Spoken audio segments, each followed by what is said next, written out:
This clip is wild.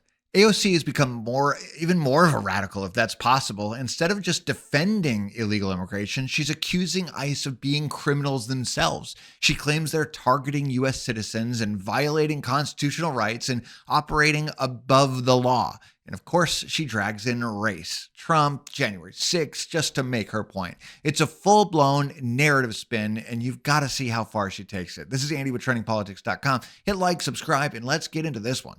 That was some kind of bingo going on over there. I don't know what's going on. Anyways. Oh, I know what's going on. Thank you to the witnesses for coming here today. I apologize for the treatment that the four of you have been subjected to. And Governor Walz, I just have to say, I know you're getting a lot of grief from the majority here, but you know, we are talking about individuals who have cheered on an individual who issued a Nazi salute from behind the presidential seal of the United States of America, who have cheered on the pardoning of individuals who attacked the United States Capitol and flew a Nazi flag and the flag of the Confederacy, traitors to the United States, sworn enemies of the United States of America, through the capital of this nation. And now they want to act offended because someone has the courage to say, if it walks like a duck and it talks like a duck, maybe it's a duck. So I want to thank you for not wavering to their bullying, which is unconscionable and sad to see. So I just wanted to let you know that, Governor. Thank you. Thank you, Congresswoman. To the three of you, Governor Walz, Governor Pritzker, and Governor Hochul, you three have each sworn an oath to uphold and defend the Constitution of the United States of America, correct? I'll start with you. Yes. Yes, ma'am. Yes, I have. And I imagine that also includes the Fourth and Fifth Amendment protections for due process and the rule of law. It does. Sure does. Yes. And that means protecting your people in your states, U.S. citizens and every individual, because that is what makes America great, that we are a land of the free and of rule of law, to protect them from infringements of their civil liberties, correct? Now, what we are seeing is a pattern where ICE is breaking the law. We have the detention of a U.S. citizen who has been detained by immigration officials. We have ICE here that has also blamed and arrested U.S. citizens for being simply suspected of being an immigrant, largely because of their appearance. In January, a Chicago-based U.S.-born citizen, Julio Noriega, was arrested by ICE and held in custody for over 10 hours. In April, a Florida Highway Patrol officer pulled over Juan Carlos Lopez Gomez, a United States-born citizen, and arrested him on suspicion of being in the country illegally. He had his real ID, his Social Security card, his mother presented his birth certificate, and they still didn't let him go. In May, U.S. citizen Leonardo Garcia Venegas was filming an ICE raid. He was arrested by ICE. In May, a veteran and U.S. citizen who is Puerto Rican, was detained during an ICE raid at his workplace in New York City. That's called a paper bag test. And your job, Governor Hochul, is to protect people from that kind of infringement, correct? Yes. Because all of us must adhere to the law, and no one is above it.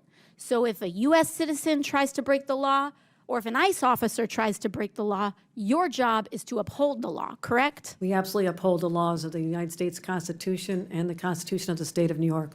And sanctuary states are about U.S. citizens as well, having sanctuary against the attacks on our constitutional rights from illegal search and seizure.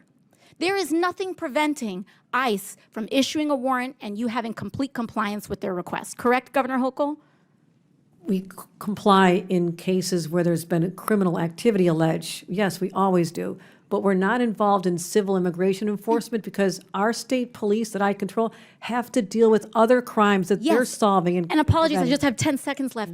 But when they say illegal versus legal immigration, they are trying to end legal status in the United States as well. Correct, Governor Pritzker, with the end of TPS and making people undocumented by removing legal status, ending legal status, and then having the audacity to call them illegal when they were here documented, correct? Taking students' visas away from people, taking their legal right to be in the United States away from them when they've been granted maybe years earlier to stay. So I don't want to hear about how this is about illegal versus legal immigration. They are attacking legal status and removing legal status. The Republican majority is anti-legal immigration in the United States. And I want to make that very What you just watched wasn't some sort of policy argument. It was a complete smear campaign. AOC isn't holding ICE accountable. She's trying to criminalize the entire institution. AOC isn't holding ICE accountable. She's trying to criminalize the very people who are enforcing the law every single day.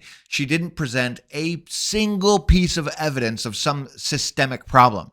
She cherry-picked a handful of incidents and spun them into a nationwide conspiracy where ICE is the villain and illegal immigration is the victim. She talks about constitutional rights like she suddenly just discovered the Bill of Rights in the first place, except her entire party spent the last 4 years ignoring those same rights when it came to things like COVID mandates or gun restrictions and government censorship. And now suddenly she's going to sit here and wave the Fourth Amendment like she's the biggest defender of the Bill of Rights? Give me a break. AOC accuses ICE of arresting U.S. citizens just for looking like immigrants. Does this happen often? Definitely not. No. With millions of illegal immigrants, can mistakes happen? Maybe. But when it does, it's investigated and corrected, just like every other agency with human beings involved. But she takes it further, suggesting that ICE officers are operating outside the law and intentionally targeting American citizens. That's an obscene accusation against thousands of men and women who risk their lives every single day to enforce the law. And it's insulting. AOC has no problem with sanctuary cities refusing to hold violent felons, no problem with prosecutors letting gang members walk free, no problem when illegal aliens commit serious crimes and then disappear into the system. Her outrage is reserved for people doing their jobs, not the ones who are actually breaking the law. And of course, she tries to tie it all back to Trump because in her mind, if you're enforcing immigration law, you're part of a white supremacist system. That's her go-to every single time. That's the go-to of the entire left. The goal is to make everyone believe that enforcing the law means you are a racist. Today, everything's racist, right? Everything's fascist. Everything is Trump's fault. And it's lazy, it's dishonest, and it's just plain evil. Because people without a brain actually believe what she's saying. But here's the part that really matters. AOC isn't just trying to score political points. She's trying to delegitimize immigration enforcement altogether. Her goal is not reform. It's open borders. It's full-scale taxpayer-funded sanctuary for anyone who crosses the line. And if ICE has to be dismantled to make that all happen, she's all in. This is what the modern Democrat Party looks like today. They don't want borders. They don't want enforcement. And they don't want to admit that their policies are getting people killed. So instead, they just attack the people trying to protect this country and pretend they're standing up for justice. But Americans, we see through it. And we know who ICE is. We know what they do, and we know what this country looks like when they're told to stand down. We lived it. We saw the border collapse before our own eyes. We saw the cartels empowered. We saw the chaos, the fentanyl, and we're not going back to that. This is Andy with TrendingPolitics.com. Stay informed, stay vigilant, and I'll see you next time.